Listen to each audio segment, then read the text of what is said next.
came about, right, because when I did the last book, it was completely fiction, which was The Angry Giant. We don't have 2,000-year-old giants, but it was still great fun, and it did very well. It got to the final last year. And then I started to think, like, what about mixing fiction with fact? So I did a lot of research on bees, right?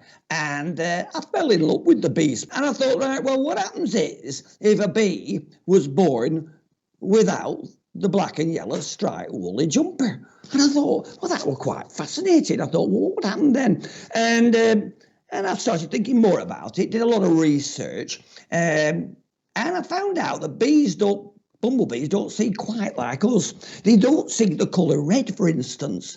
And I'm thinking the story could get it bigger and better. I mean, we have to have a bit of play for kids and make it a bit funny. So then I started to develop this story about a bee being born without its woolly jumper and being different. I thought, wow. So she looks in her cupboard and she looks upstairs. She looks in her purse. She looks everywhere for this jumper because she's different. Everybody else has got that black and yellow uniform. And she can't find it. Now she confronts the queen bee, who's very annoyed because she's been knitting and she's run out of the colours black and yellow. Now the story gets even more interesting then. And I got really excited because I thought, wow, she's offered any colour she wants. She's offered pink, she's offered green, she's offered red. She's offered all the colours except the uniform that bees normally wear. And she's a bit concerned about that because being different, don't forget, she would be different, wouldn't she? And we found out through the research that bees don't see quite like us, and she can have any colour she wants.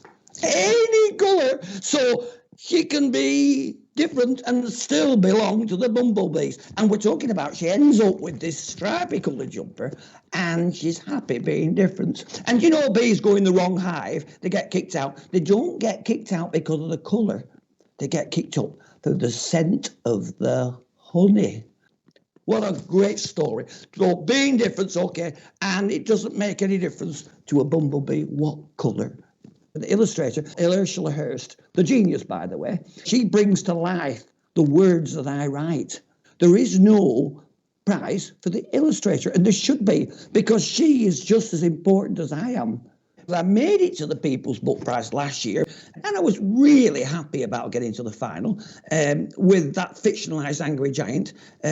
But this story, it's even better. So being the final 2 years running is a wonderful achievement anyway, but I'm keeping my fingers crossed this year to win it because I've got so many stories to tell. I've written another 5 bee stories to follow it up, even if I don't win it this year. I'm going in next year.